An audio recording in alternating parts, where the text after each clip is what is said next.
Hello, welcome to the Heartbreak Stories channel. Today's story is about a man who heard something that should have broken him, and instead he quietly built something his wife never saw coming. Now let's listen. Mid-argument, my wife blurted she was in love with someone else, then spent the next hour chasing me through the house, swearing she made it up. I said nothing, because the name she didn't mean to drop told me everything, and I'd already started building something she'd never see coming. My name is Preston Turner. I'm 44 years old. I work as an industrial boiler maintenance specialist for a regional utility contractor out of Columbus, Ohio. It's not glamorous work. You show up before dawn, you troubleshoot equipment that could take your hand off if you look at it wrong, and you fix things other people don't want to deal with. I was good at it. Still am. The problem was I brought that same fix-it mindset home and applied it to a marriage that Naomi had already mentally checked out of, while I was still under the hood trying to figure out what was making the noise. We've been married 11 years. No kids.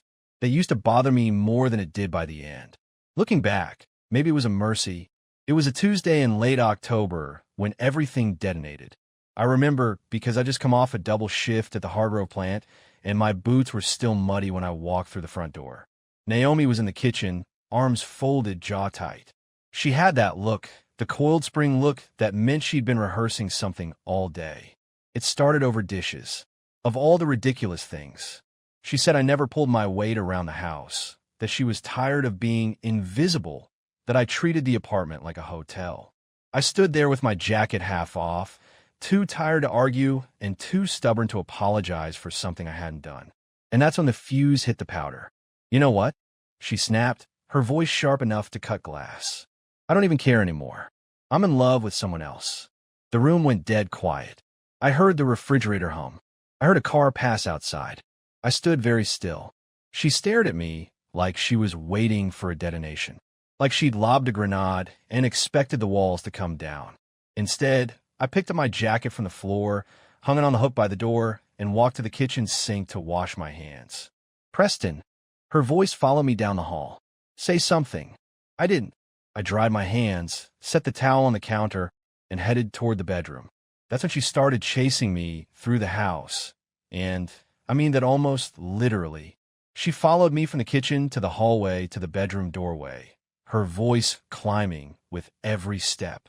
I didn't mean it. It wasn't true. I was just angry. Preston, stop walking away from me. I turned around slowly, looked at her standing in the doorway, chest heaving, eyes wild, backpedaling on words she'd chosen with her whole chest 2 minutes ago. You said what you said, I told her, keeping my voice even. It was just an argument, she insisted, throwing her hands up. People say things they don't mean when they're angry. You know that, do they? I replied, because that one came out pretty clean. No stambid, no hosetaschen. Her mouth opened and closed. She shifted tactics, voice softening, hands reaching out. I made it up to get a reaction. That's all. I just needed you to feel something. I looked at her for a long moment. Then I nodded once, not in agreement, just in acknowledgement, and closed the bedroom door between us. She knocked twice. I didn't answer. That night, I lay on top of the covers, staring at the ceiling with my boots still on, thinking about the word someone. Not nobody, not nothing. Someone. You don't blurt a word that's specific by accident. You don't reach for that particular weapon unless you've been carrying it for a while, keeping it sharp, waiting for the right fight. I didn't sleep, but I wasn't broken either. I was calculating. By the time the sun came up, and I heard Naomi moving around in the kitchen, making coffee, pretending the previous night was a weather event that had already passed, I'd already started taking inventory.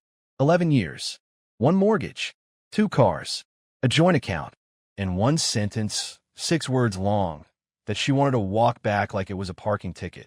I showered, got dressed, and came out to find a plate of eggs on the table and a smile on her face that didn't reach her eyes. I thought we could talk, she offered.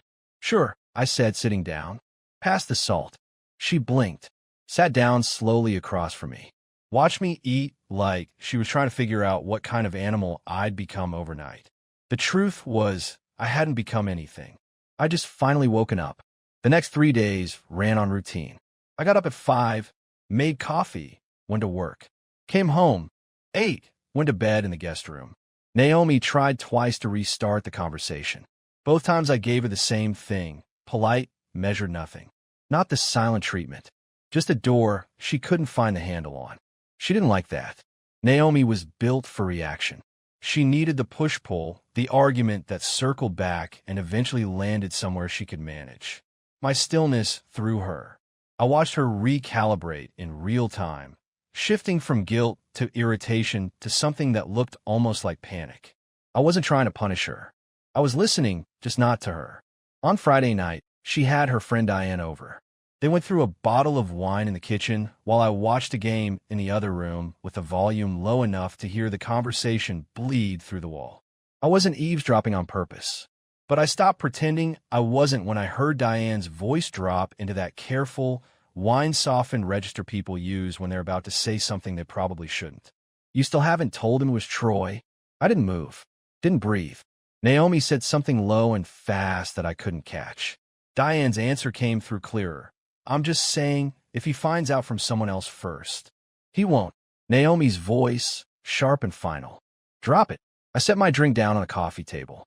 Slowly. The way you set something down when you don't trust your own hands. Troy.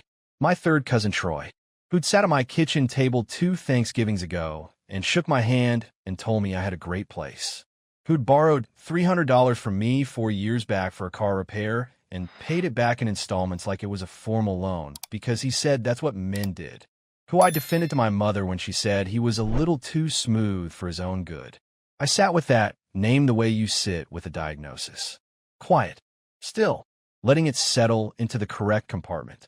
After Diane left, Naomi came into the living room looking loose and careful at the same time. The way people look when they've had just enough wine to think they're more controlled than they are. Good night? She asked, reaching for the remote. Fine, I said. She sat at the other end of the couch, pulled a blanket over her legs. We watched 10 minutes of something neither of us was watching. Then I said, casually, without looking away from the screen, how's Troy doing these days? The silence that followed was its own kind of answer. I felt her go rigid from 6 feet away. Fine, she said finally. I think. I haven't talked to him.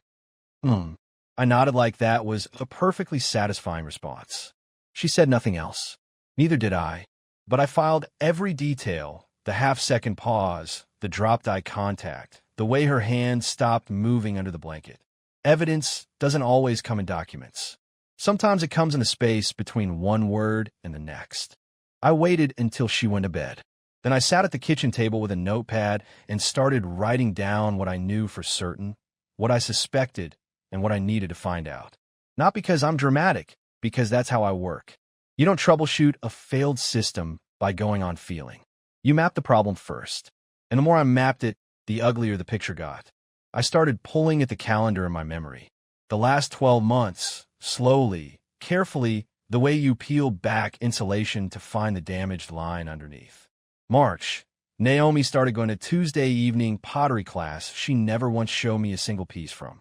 May. She was 40 minutes late to my buddy Curtis's cookout, flushed and apologetic, said she'd lost track of time running errands. July 4th weekend. She'd volunteered to pick up Troy from the airport when he visited, said it was on her way. It wasn't. August. She changed her phone passcode, said it was a security update. October. The argument. The sentence. I sat there in the quiet kitchen, counting up 12 months of small, explainable things that had just stopped being explainable. A year. The whole shape of it laid out in front of me like a blueprint for something I never agreed to build. I closed the notepad, put the cap on the pen. The marriage hadn't died the night she said those 6 words. It had been dying for a year while I was at work keeping other people's systems running. The sentence was just the moment the pressure gauge finally hit 0. I went to the guest room, lay down, and stared at the ceiling. Tomorrow, I decided I'd call Curtis. Curtis Harmon has known me since we were 22 years old, working summer maintenance at the same industrial plant outside Columbus. He's the kind of man who doesn't fill silence with noise. You can sit with Curtis for an hour without either of you saying much, and walk away feeling like something got settled. That Saturday morning, I drove to his place in Worthington, and before I even had my jacket off, he handed me a mug and pointed at the kitchen table like he already knew this wasn't a social call. I told him everything. The argument. The sentence. Troy's name through the wall. The 12 months of small lies I've been reconstructing in my head like a machine someone had quietly been taking parts from. Curtis listened without interrupting. When I finished, he set down his mug and looked at me straight. "How long you been sitting on this alone?" he asked. "5 days," I said. He nodded slowly. "And what do you want to do about it?" That was the right question. "Now are you okay?" He could see I wasn't falling apart. "Now what happened?" He just heard it. "What do you want to do?" I appreciated that more than I could say. "I want to be ready before she knows I'm moving," I told him. Curtis leaned back in his chair. "Then you need two things. A lawyer and a plan. In that order." He gave me a name. Not from a billboard or a late-night commercial. From a conversation he'd had 3 years ago at a job site with a foreman who'd just come out the other side of a brutal divorce and kept everything he'd built. The attorney's name was Gerald Fitch. Office downtown, small practice, no flashy website. Curtis said the foreman described him as the kind of man who won quietly and completely. I called Monday morning. Had an appointment by Wednesday. Between those 2 points, I kept doing what I'd been doing, showing up to work, coming home, maintaining the surface. Naomi had settled into a cautious warmth, the kind that felt performed. She made my preferred dinners twice that week. Refilled my coffee without being asked. Laughed a little too readily at things I said. She was trying to rebuild something with small gestures, and I let her believe they were landing. Meanwhile, I was doing inventory of a different kind.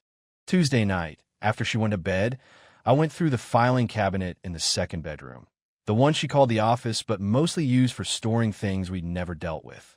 I pulled out the mortgage documents, both car titles, our joint account records going back 3 years, and the retirement plan statements. Spread them across the kitchen table, and photographed every page with my phone. Then I found something I hadn't looked at in years. Our refinance agreement from 18 months ago. The one the bank had walked us through in about 20 minutes while Naomi kept checking her phone. Page 7, Clause 4.1. Property disposition in event of dissolution. I read it 3 times. She'd been in a hurry to sign that day. Said she had a lunch to get to. I put everything back exactly as I found it. Drove to a FedEx the next morning before my shift and printed 2 copies of everything. One set went into a folder I labeled equipment transfer records and locked in my toolbox at work. The other went into a padded envelope I mailed to Curtis with a text that just said, "Hold this for me." He replied with a single word, "Done." Wednesday afternoon, I walked into Gerald Fitch's office and sat across from a man in his early 60s with wire-rimmed glasses, a desk stacked with folders, and the unhurried manner of someone who had seen every version of this situation and never once been surprised by it. I told him the short version.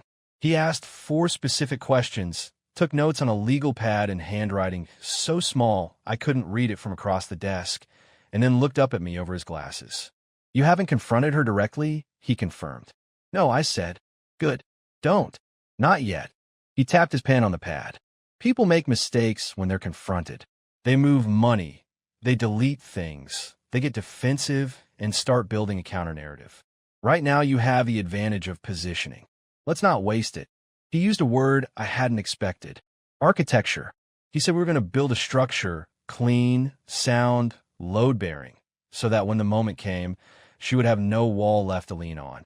I drove home that evening and pulled into the driveway to find Naomi's car already there, lights on inside. The smell of something cooking when I opened the door. She looked up from the stove with a smile that almost reached her eyes. "Good day." "Productive," I said, hanging up my jacket. She had no idea she'd just been outmaneuvered in a game. She thought she was still winning. It was Curtis who found out about Pamela. Not through any deep digging. Just the kind of lateral thinking you develop when you've spent 20 years solving mechanical problems. He knew Troy's situation through a mutual acquaintance, a guy named Vince who ran a parts supply warehouse south of Columbus and knew everyone's business without ever seeming to ask. Curtis called Vince on a Thursday, asked a few careful questions, and called me Friday morning before I left for work. "Troy's been married 3 years, Curtis said. Wife's name is Pamela. And for what Vince tells me, she's not exactly in the dark." I sat in my truck in the driveway, engine idling. "She knows. Knows and stays," Curtis confirmed. "Vince says it's one of those arrangements where she's decided her situation is preferable to starting over. Nice house, joint income. she looks the other way. I thought about that for a moment. About Pamela in her nice house, deciding that was enough. I respected her right to make that choice. I just had absolutely no intention of making the same one myself. I want to talk to her, I said. Curtis paused. Preston, not to blow anything up, to let her know what her husband's been doing under my roof. With my wife. For a year. I kept my voice level. She deserves to know the full picture, even if she's already decided what to do with it. Curtis thought it over. I'll get your number. It took 2 days. I called Pamela on a Sunday afternoon from my truck, parked outside a hardware store 2 miles from the house. She picked up on the third ring. Her voice was careful from the first word, the voice of someone who had learned to brace before answering. I introduced myself, said my name and my relation to Troy. There was a silence, then a sound that wasn't quite a laugh. I was wondering if this call would happen eventually, she said. Then you know why I'm calling? I replied. I know, she admitted. Quiet. A little flat. I've known about this one for about 8 months. This one, I noted the phrasing. It said more than she probably intended. I'm not asking you to do anything, I told her. I just thought you should know it's been going on for a year, not however long he told you, and that it happened in my house. At my table. Another silence. When she spoke again, her voice had shifted, something tighter under it, something that sounded less like resignation and more like a door she'd been leaning against just got pushed from the other side. Thank you for telling me, she said finally. I mean that. We hung up. I sat in the parking lot for a few minutes, then drove home. I didn't know what Pamela would do with what I'd given her. That wasn't my responsibility, but I'd given her the complete truth, and that mattered to me. I wasn't the kind of man who withheld information from someone who had the right to it, even if her husband was the one who'd wronged us both. What I didn't anticipate was how fast it would move. By Tuesday, Troy had called Naomi twice. I knew because I'd set up a second phone, prepaid, registered to my work address, and used it to run a basic call log check on her home Wi-Fi. Nothing elaborate, just enough to see the incoming numbers. Troy's cell showed up at 6:47 p.m. and again at 9:13 p.m. Both calls were short. The second one lasted under a minute. That night, Naomi was distracted at dinner, pushing food around her plate, checking her phone under the table like she thought I wasn't watching. I ate my meal, asked about her week, and listened to her answers with the focused patience of a man who already knows more than he's showing. After dinner, I washed the dishes while she sat on the couch. At one point, she said, unprompted, "Have you talked to Troy lately?" I turned off the faucet and looked at her over my shoulder. "Not recently," I said. "Why?" She shrugged, eyes back on her phone. Just asking. Just asking." I turned the faucet back on and finished the dishes. Behind me, I heard her type something fast and then set the phone face down on the cushion. The sound of someone containing a situation, trying to stay ahead of something that was already behind her. Pamela had moved faster than I expected, and now the whole board was shifting. Good, I thought. Let's shift. I held it together for 3 weeks. 3 weeks of measured responses and careful silence, and letting Naomi believe the temperature in our house was slowly returning to normal. 3 weeks of documents and phone calls and quiet architecture. I was proud of that discipline. I'd built it deliberately, the same way you build containment around a pressure system. Methodical, reinforced, load-tested. But pressure systems fail. That's the one thing you learn early in my line of work. Not if, when. It happened on a Thursday evening. I'd come home from a 12-hour shift at the Hargrove plant, where a secondary boiler had thrown a fault code at 4 in the morning, and I'd spent the better part of the day crawling through a maintenance shaft that smelled like burning insulation. I was exhausted in the specific, bone-deep way that doesn't respond to sitting down. I just wanted food, quiet, and 8 hours of sleep. Naomi was on the phone when I walked in. She was leaning against the kitchen counter with her back to the door, laughing. A real laugh, not the careful social laugh she'd been using around me. And she didn't hear me come in over the sound of her own voice. I know, she was saying, bright and easy. He's been in this weird, quiet phase. It's actually kind of nice, honestly. I stood in the hallway. Jacket still on, keys in hand. She turned and saw me. The laugh stopped like someone had cut a wire. She said a quick goodbye into the phone and set it face down on the counter. "Hey," she offered. "Didn't hear you come in." "Clearly," I replied. walking past her toward the refrigerator. She followed. Long day. Yeah. I made chicken, she added, gesturing at the stove. It's still warm. I pulled out a container of leftovers instead, set it on the counter, started looking for a fork, and that's when she did it. She reached across me, opened the wrong drawer, and said in that bright, redirecting tone she used when she wanted to control the temperature of a room, "That's the thing about you, Preston. You always make things harder than they need to be." I stopped. Something in my chest that had been compressed for 3 solid weeks shifted loose all at once, and I turned around and looked at her with an expression I hadn't shown her in a long time. "Harder than they need to be," I repeated. Quiet. Dangerously quiet. She must have heard something in my voice because she took a half step back. "I just meant. I know what you meant." My voice rose and I let it. "You meant that if I just swallow everything quietly and go back to being the guy who fixes the cabinet and pretends not to notice, things would be easier. Easier for you." "Preston, calm down." "I'm not going to calm down." I set the fork on the counter hard enough that it rang against the tile. "You told me you were in love with someone else. You said those words in this kitchen, standing right where you're standing now. And then 2 minutes later, you were chasing me down the hallway telling me you made it up. Which is it, Naomi? Because it can't be both."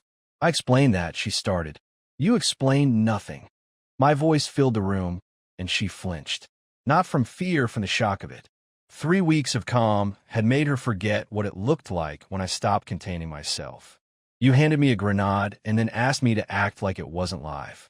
You've been walking around here making chicken and pouring my coffee like everything is fine while I've been carrying around the name Troy for 3 weeks. The silence that dropped after that word was absolute. Naomi's face went white. Not pale white. Her mouth opened, then shut. "That's right," I said, quieter now, chest still heaving. "I know the name. I know it's not nothing. And I know it's been going on a lot longer than one argument." She pressed her back against the counter like she needed something solid behind her. "How did you?" "It doesn't matter how." I picked up the fork, pointed it briefly in her direction, not threatening, just punctuating, and set it back down. "What matters is that you looked me in the face every single morning for a year, and you smiled, and you handed me coffee, and you let me think we were fine.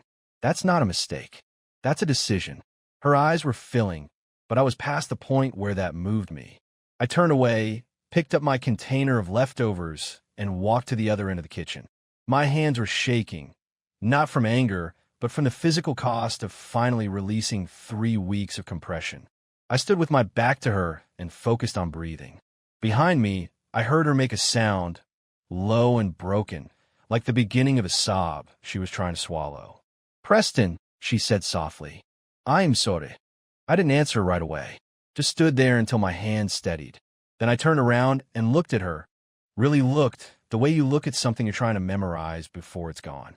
"I know you are," I said, "but sorry doesn't rebuild what you spent a year taking apart." I took my food to the guest room and closed the door. I didn't slam it. That would have meant I still needed her to hear me. I didn't. I'd said what needed saying, and I'd meant every word, and now that pressure was out, I could think clearly again. I sat on the edge of the bed and ate cold leftovers in the dark. My hands had stopped shaking. My mind was running clean and fast and focused, the way it did after a hard shift when everything that wasn't essential had been burned away. I thought about Gerald Fitch, about page 7, clause 4.1, about the envelope sitting in Curtis's spare room. The architecture was still standing. I just needed to blow off some steam before the next phase. Tomorrow, I decided, things would start moving faster. I gave Naomi 2 days of cold normal. Not hostile, just distant and functional, the way 2 strangers share a waiting room. I watched her process the outburst the way I'd watched pressurized equipment release, initially chaotic, then settling, then going still as the new reality calibrated itself. She stopped trying to recapture warmth, started being careful instead, measuring her words before she used them. Good. Careful was manageable. Careful meant she was starting to understand the stakes. On Saturday morning, she went to her friend Diane's place, and I made the call I'd been planning since the night of the argument. I had her parents' number from the family contact list on our shared Google account, the same account I'd already quietly backed up and saved offline. Her father, Raymond Stokes, was a retired corrections officer from Zanesville, old school in the truest sense, a man who believed that if you gave your word, you kept it, and if you made a promise, you honored it, even when it cost you something. I called him at 10 in the morning. He picked up on the second ring with his usual directness. "Preston, everything all right?" "Not entirely, Raymond," I said. I thought carefully about how to do this, not as a weapon, not as a performance, but as one honest man talking to another. "I need to tell you something, and I want to be straight with you, because I've always respected how you operate." He went quiet in the way men like Raymond go quiet, completely, attentively, without filling the space. I told him the basics. The argument, the sentence, the name Troy, the 12 months of evidence I'd reconstructed. I told him I wasn't calling to start a war or ask him to pick sides. I told him I was calling because he deserved to know the truth about what was happening in his daughter's marriage before it became a public matter. When I finished, Raymond was silent for a long moment. "Troy," he said finally. The word came out flat and heavy, like a stone dropped into still water. "Your people's Troy." "Yes, sir." Another silence. Then, quietly, "How long have you known?" "A few weeks," I said, "but it's been going on for about a year." I heard him exhale, the slow, controlled breath of a man who had spent decades keeping his composure under pressure and wasn't about to stop now. "I appreciate you calling me directly," he said. "That took something." "You raised her," I replied simply. "You had the right to know." We spoke for another few minutes, nothing specific, nothing that felt like strategizing, and then said goodbye. Raymond's voice, when he signed off, was quieter than it had started. Heavier. I knew what was coming. Not because I'd engineered it, but because I knew Raymond Stokes, and a man like that didn't sit on something like this. Naomi called me at noon. I was in the garage working on my truck when my phone buzzed on the workbench. I let it ring, then listened to the voicemail. Her voice was tight, controlled, and underneath the control was something shaking. "My dad called me. I don't know what you said to him, but he is furious. Preston, he wants me to come to Zanesville this weekend. My mother is barely speaking to me." A pause. "I don't know what you're doing, but this is between us. You didn't have to involve my family." I set the phone back on the workbench and went back to work. She was home by 2 o'clock, walked into the garage, and stood in the doorway with her arms crossed and her jaw set, eyes red for what had clearly been a difficult phone call with her parents. "Why would you do that?" she demanded. I set down my wrench and turned to face her, leaning back against the truck. "Because your father is an honest man, and he deserved the truth. That was private. So was our marriage." I shot back, evenly. "That didn't stop you." She pressed her lips together, and I watched her struggle to find the angle that worked. She'd lost the moral high ground weeks ago. Now she was trying to find a foothold on the practical argument. This is a family matter. It stays in the house. But that argument assumed I was still invested in protecting her reputation. I wasn't. "My father called me a coward," she said, and for a second her voice lost all its armor. Just a woman who'd just heard something from her father she couldn't unhear. I felt something, not satisfaction, not cruelty, just the quiet weight of a consequence arriving at its natural destination. "What did you say back?" I asked. She didn't answer, looked at the floor instead. "Naomi," I said, and waited until she looked up. "The truth doesn't stop being true because you'd prefer it stayed private. You made choices. This is what choices look like when they come full circle." She left the garage without another word. I picked up my wrench, went back to the truck, and worked until the light started to fade. From inside the house I heard, once, the muffled sound of her crying on the phone. Her mother, probably. Or Diane. I turned on my radio and kept working. Gerald Fitch had given me one standing instruction. Stay predictable. Same schedule, same habits, same face at home. Don't give her a reason to get defensive and start moving things around. I'd followed that to the letter for weeks.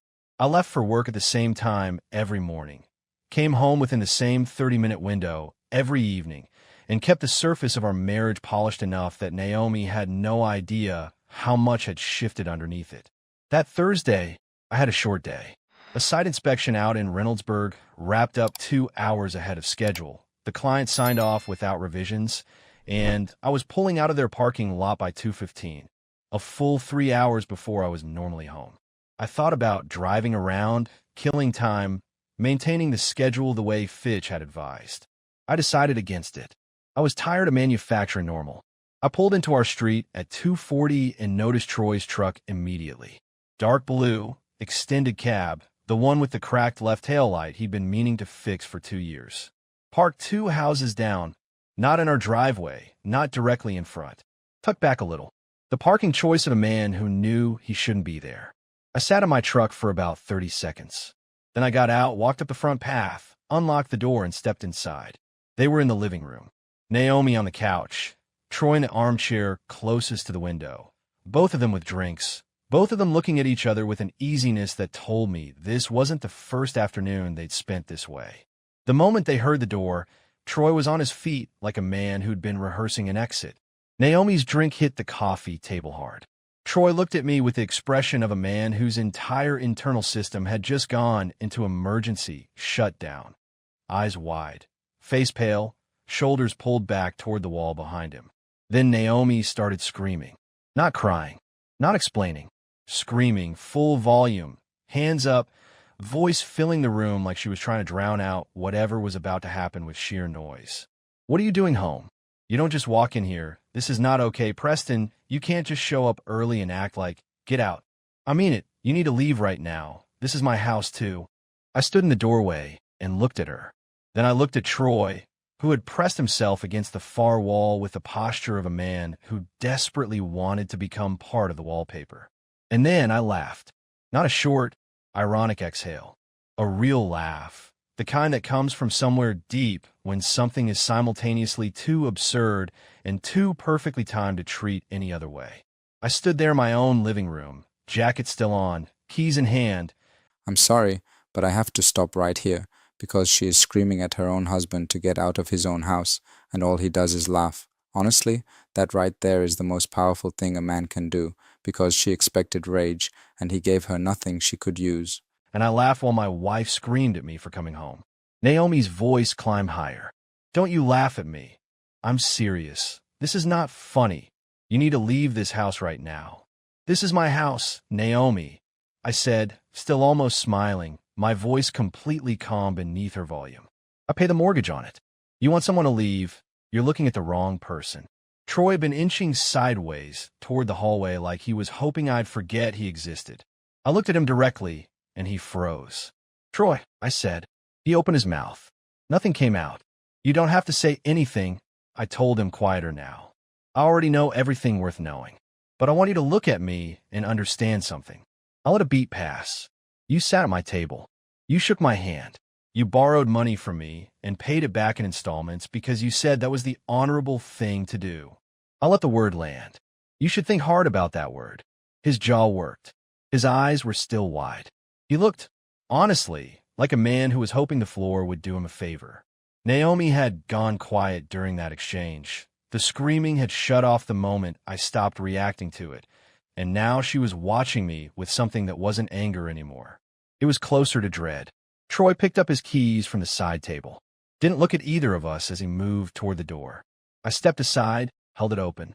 He walked out without a word, and I closed the door behind him, not gently this time. The frame shook. Naomi stood in the living room, arms wrapped around herself. Preston, we'll talk tomorrow, I said, walking past her toward the bedroom. Not tonight. You can't just. Tomorrow, Naomi. I closed the bedroom door. This time I didn't hear her follow.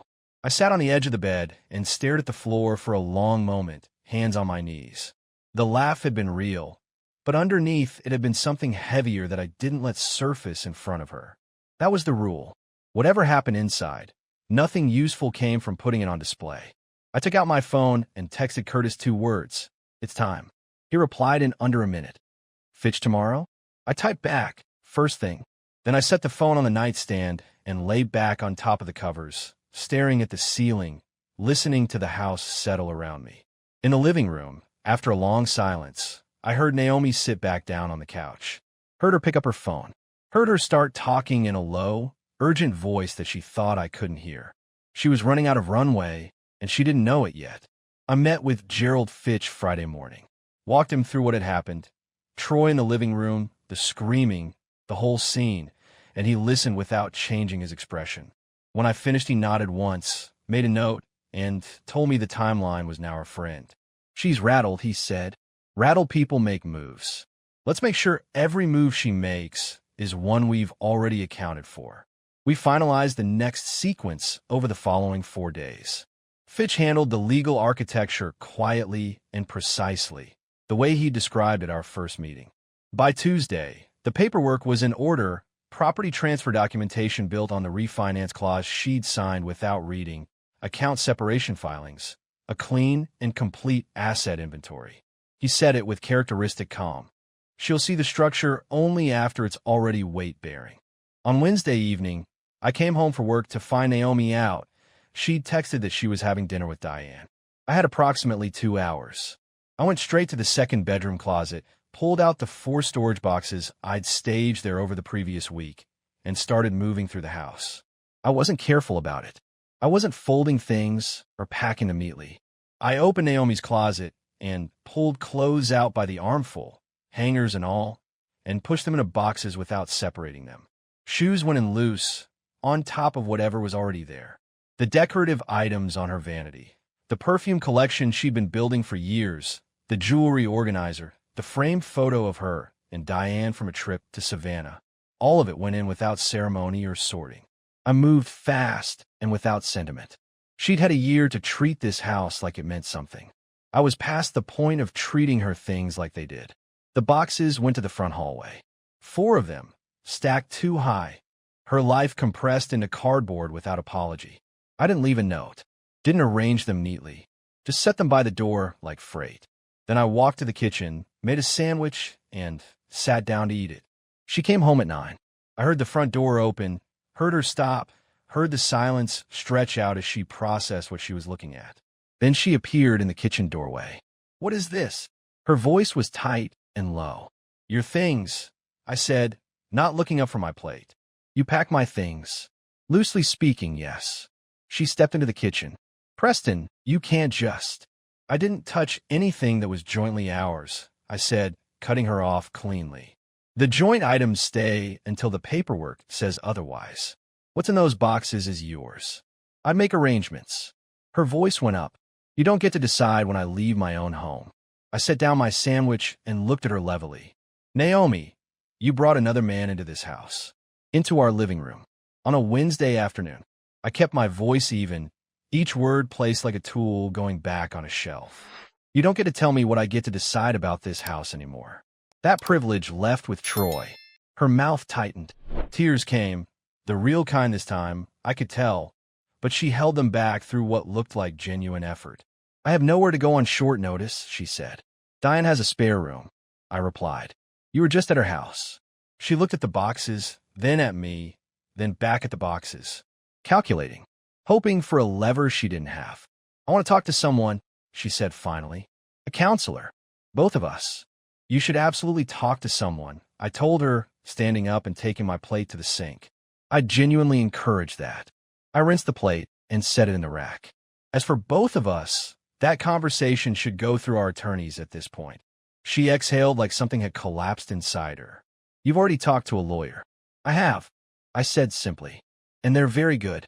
I dried my hands, walked past her to the hallway, paused at the stack of boxes, looked back at her once, at the woman I'd spent 11 years building a life with, who had spent 1 year quietly dismantling it. "I'm not angry," I told her, and I meant it, "but I'm done." I went to the guest room and closed the door.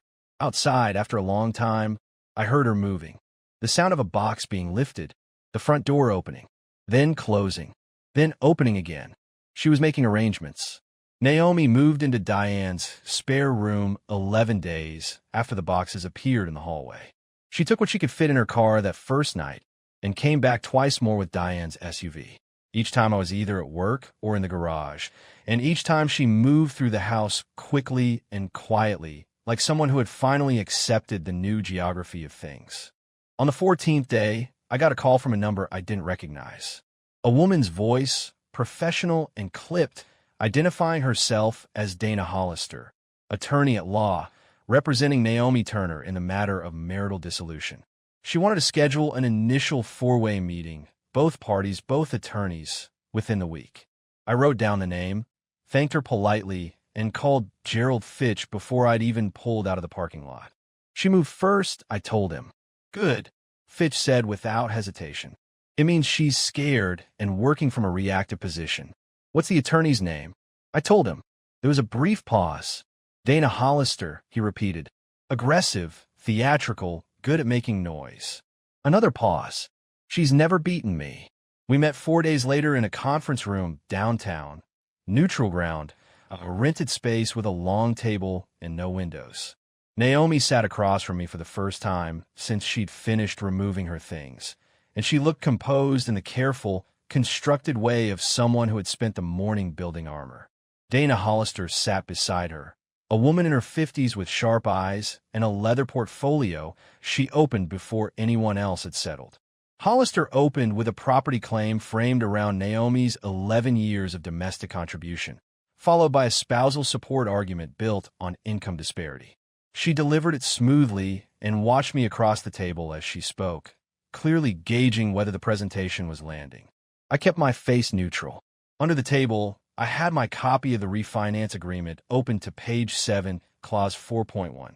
When she finished, Fitch opened his folder. He didn't raise his voice. He didn't perform.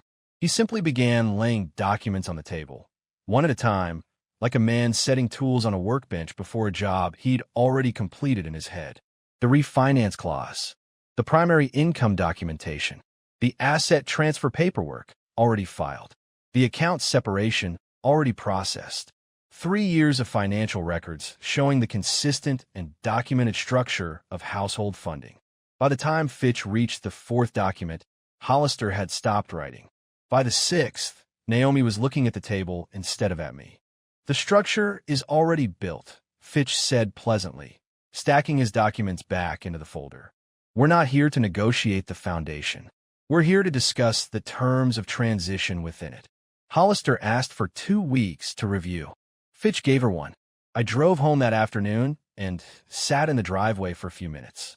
The house felt different from the outside now, not smaller, just more honestly itself. A building with a value and a deed and a mortgage I'd paid 90% of, instead of the projected backdrop of a life I'd been performing in. I went inside, changed clothes, and drove to the coffee shop on 5th Street where I'd started going in the mornings after Naomi left. It was quiet, good light, a counter by the window where you could sit with a cup and not be required to be anything in particular. The woman at the end of the counter looked up when I sat down. She'd been there twice before. I'd noticed her the way you notice someone who takes up the right amount of space without trying to fill all of it. Dark hair, reading glasses pushed up on her head, a paperback open face down beside her coffee. You're the regular who orders the dark roast and stares at the window, she said. Guilty, I replied. Isla, she offered, extending a hand. Preston, I said and shook it. She went back to her book. I went back to my coffee. We sat in comfortable quiet for 20 minutes, and somewhere in that quiet something settled in me. Not dramatically, not with ceremony, just the simple recognition of what peace actually felt like when it wasn't being maintained by effort. I left first, not on my way out. She nodded back. It wasn't a beginning yet, but it wasn't nothing either. The divorce finalized on a Thursday in late January, 8 weeks after that first four-way meeting. Naomi received her car, her personal belongings, and a settlement figure Fitch described as fair, proportionate, and final. The house stayed with me. The retirement account stayed with me. The joint account had already been separated 4 months prior. Hollister filed 2 counter-motions in the final stretch. Fitch dispatched both of them without drama and billed me for 4 hours. Naomi signed everything on a Tuesday afternoon. I wasn't in the room. Fitch handled it, and he called me afterward with the same unhurried manner he used for everything. It's done, he said. Clean. Complete. Thank you, Gerald, I told him, and I meant it fully. That evening Curtis came over with a 6-pack, and we sat on the back porch in the cold and didn't say much. At one point, he raised his can and said, "You handled that like a man." I raised mine back, and that was the whole ceremony. Troy disappeared from the family landscape with the quiet efficiency of someone who understood he'd used up every benefit of the doubt he was ever going to get. Pamela left him 2 months after my phone call. Not because I'd asked her to, but because the full picture, once seen clearly, apparently looked different than the partial one she'd been living with. I heard this through Curtis, who heard it through Vince. I didn't follow up. It wasn't my chapter. Naomi moved to a rental in Westerville. Her parents, particularly her father Raymond, had not, from what I understood, returned to the warmth they'd had with her before that phone call. Some things realign when the truth comes out, and not everything realigns back. On the last Friday of February, I went to the coffee shop on 5th Street. Isla was at the counter. Same spot, same glasses on her head, different book. She looked up when I came in, and something in her expression said she'd noticed the absence of whatever weight I'd been carrying the last few times. "You look different," she said. "Better or worse?" I asked, sitting down. She considered it with the seriousness the question deserved. "Lighter," she decided. "I ordered my dark roast." She closed her book. We talked for an hour about her work as a physical therapist, about boiler systems, and why I'd chosen a trade over an office, about the particular satisfaction of fixing something that was broken and having it hold. At some point, she laughed at something I said, a real laugh without any performance in it, and I thought, there it is. That's the sound of something that doesn't need maintenance to stay running. I asked if she wanted to have dinner sometime. She said yes without deliberating over it. I drove home through the February cold with the heat on and the radio low, and I thought about 11 years and what they'd built and what they'd cost, and about what it meant to come out the other side of something like that, still standing, still whole, still capable of sitting across from someone new and feeling genuinely curious about what came next. The house was quiet when I got home. Just mine. The right kind of quiet. Not the absence of something lost, but the presence of something earned. I didn't have a word for what was starting with Isla. Didn't need one yet. I just knew that for the first time in a long time, I was walking towards something instead of managing something falling apart. Some people mistake a quiet man for a weak one. Preston never raised his voice to demand respect. He simply stopped giving access to anyone who hadn't earned it. And in the end, that's what real strength looks like. Thank you for listening to this story. Take care of yourselves, and I'll see you in the next one.